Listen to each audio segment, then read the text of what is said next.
honestly, it's kind of hard to predict where people are right now, just because there haven't been enough matches. But I would say Loud, just from what I've watched, I think, yeah, like I said, I think Sadek is just doing a good job leading that team. For Ye, it might be hard for him just bouncing between too many different roles right now.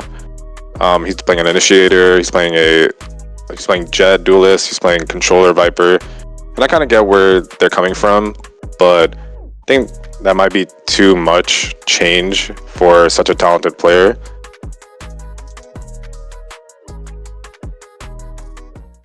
Hey guys, this is Pedro and I'm back with a brand new interview again covering week 2 of the VCT Americas kickoff event. I'm here accompanied by Chet, the head coach for NRG, following their 2-0 series win over Cloud9 to progress to the semifinal stage of the entire competition. So Chet, like I said before, thank you so much. And I just want to start off by just covering this series as a whole.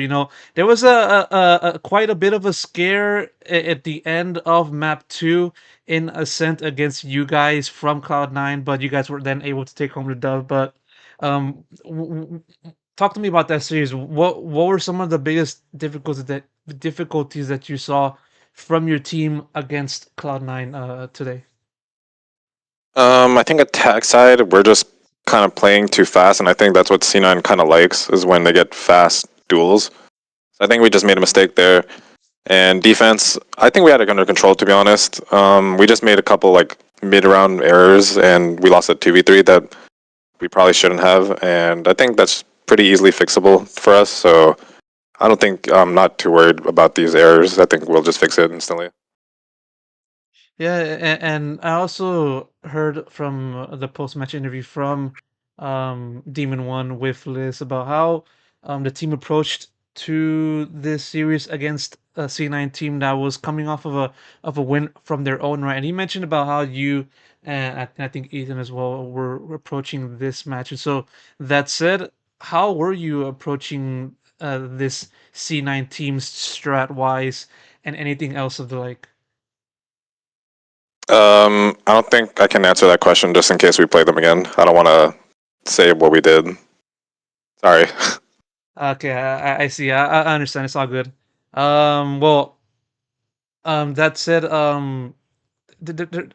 you did say a little bit about issues within map 2, and it was at a point in which there was a point in which Demon One had around like a KDA of 410, and then another an undisclosed a number that I can't really get off the top of my head, but still, it's probably the first setback that this team has encountered for this entire year. Yes, I say this after just playing 2 series, but still, how difficult of an opponent was C9 compared to the previous match. Um, they're just as good as the other team. I think both those teams are like equal skill level.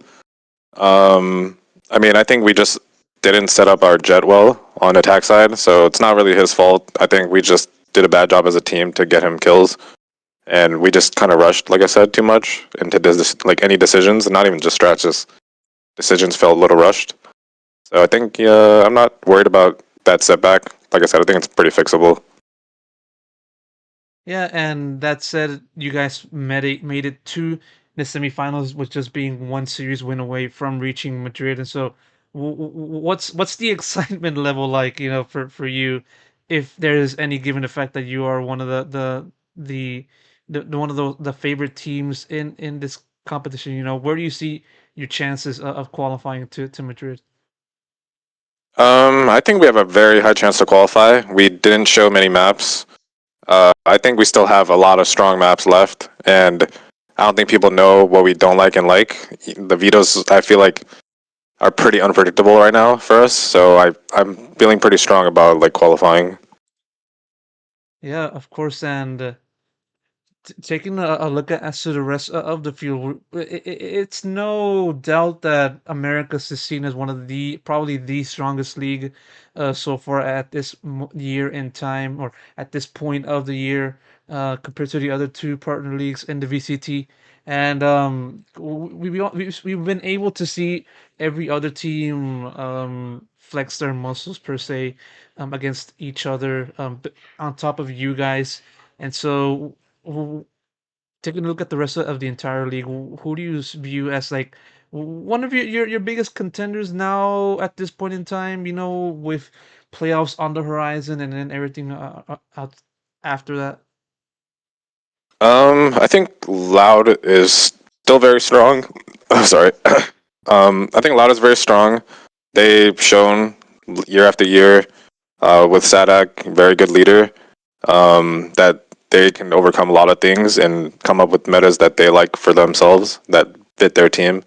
So I think they're like probably the strongest team next to us. And I mean, I think Lev is also up there. I mean, there's honestly, it's kind of hard to predict where people are right now, just because there haven't been enough matches. But I would say Loud, just from what I've watched. I think, yeah, like I said, I think Sadak is just doing a good job leading that team. Yeah, once again, Loud emerging as another notable power within this league, and one that I can assume that will be an obstacle for you guys to, later on down the line. And pivoting away from just focusing on the league, I want to capture your thoughts onto what the meta has been like for this year, because we've been able to now see everyone outside of just Americas just play their comps and just play it their own way, play it their own style. And as a matter of fact, earlier today we saw Fnatic and just select a comp that hasn't really changed that much compared to the previous year.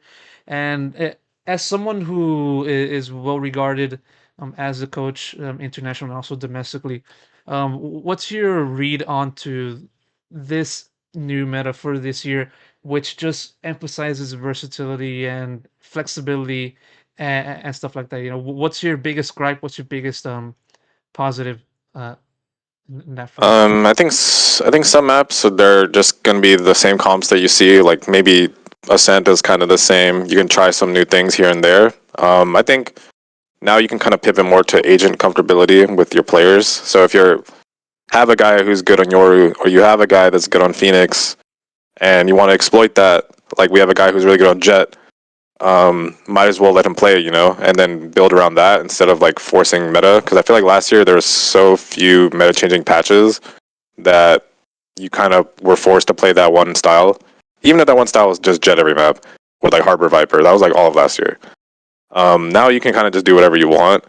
Especially because there's such few matches, you're not looking for longevity in these comps, anyways. In this tournament, you're just looking to get the one win, and the one win for that series. And for us, we're getting a week off every time we win, so we're just going for the one win. We're not looking for a long term comp. We're just looking to get the win and get out. Yeah, it's interesting that you said that when it comes to adjusting as this year progresses, given the fact that we're in a state in which there's few matches to be played for the entire year, and you've had your own words onto the format and how you don't like it as such. But when it comes to devising a plan, strategizing, and just creating your compositions and everything else around that, um, how much of that is dictated as to um, the calendar and the kind of maps and the kind of matches you play, and also in the tournaments that you participate in. How does that adjust uh, um, for time wise and stuff like that? I mean, we just have such a few games that I'm down to just gimmick everything. I think when we were in Optic, we did the same thing, but we just had more matches. I just kind of did what I wanted, and I felt like last year in 2023, I kind of just fell for the meta because we didn't have a lot of flexibility. Slash, we just felt uncomfortable doing different things, so we just conformed for meta. And I don't feel like that was our team identity. So this year, we're definitely going for more of like what we like personally and just making our own identity instead of just copying like exactly one for one everything that we've seen that's super consistently meta. Yeah, we did see that noticeable difference so far at this point of the year, compared to back then. Because of course, the last year, the NRG had its own stretch of difficulties where I remember talking to a few people within the team, and how you guys weren't really adjusted to trying out new things and just had to resort, or not resort, but just return to your comfortability, and then that's when the turnaround started. But besides from that, um, have you had any takeaways from just observing the rest of the VCT, if you are able to, aside from just focusing on your competition in this league, in terms of the meta?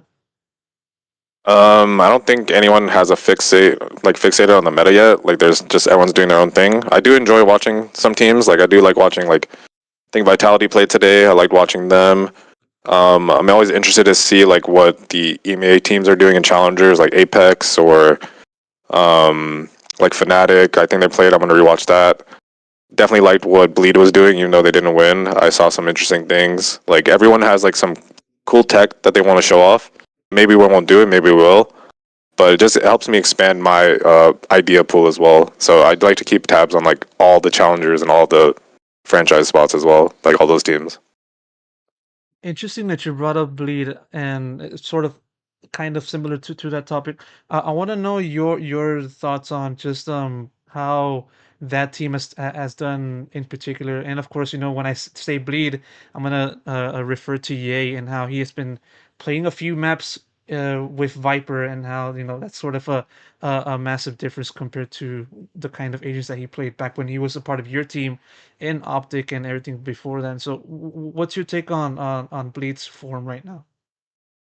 Well, they're definitely struggling right now. I mean, that's just based on the results. Like, if you just lost, they're struggling. I'm not trying to talk shit. Um, I know, like for Ye, it might be hard for him just bouncing between too many different roles right now. He's playing an initiator. He's playing Jet duelist. He's playing controller Viper, and I kind of get where they're coming from, but I think that might be too much change for such a talented player. Think you kind of want to let him flex his aim. I get the concept of him playing Viper because he's gonna bait, and that's what he's really good at trade fragging. So I mean, these things make sense, but maybe they need to conform more to like what he wants instead of like forcing an idea. I think that's probably what's happening right now, and it's maybe costing them some games. But I'm sure they'll figure it out. I mean, they're not dumb. They have good talent on there, and I'm sure the coach knows exactly what he needs to do moving forward. I mean, this tournament honestly doesn't matter too much. You can just figure out your team right now, and then for the regular season, just figure what you need to do moving forward. Yeah, and hopefully, the team Bleed and also yourself will move forward to good and better things later on down the line. Chet, thank you so much for taking the time and doing this interview. Really appreciate it. Best of luck goes to NRG, but most importantly yourself. All right, thank you. Appreciate it.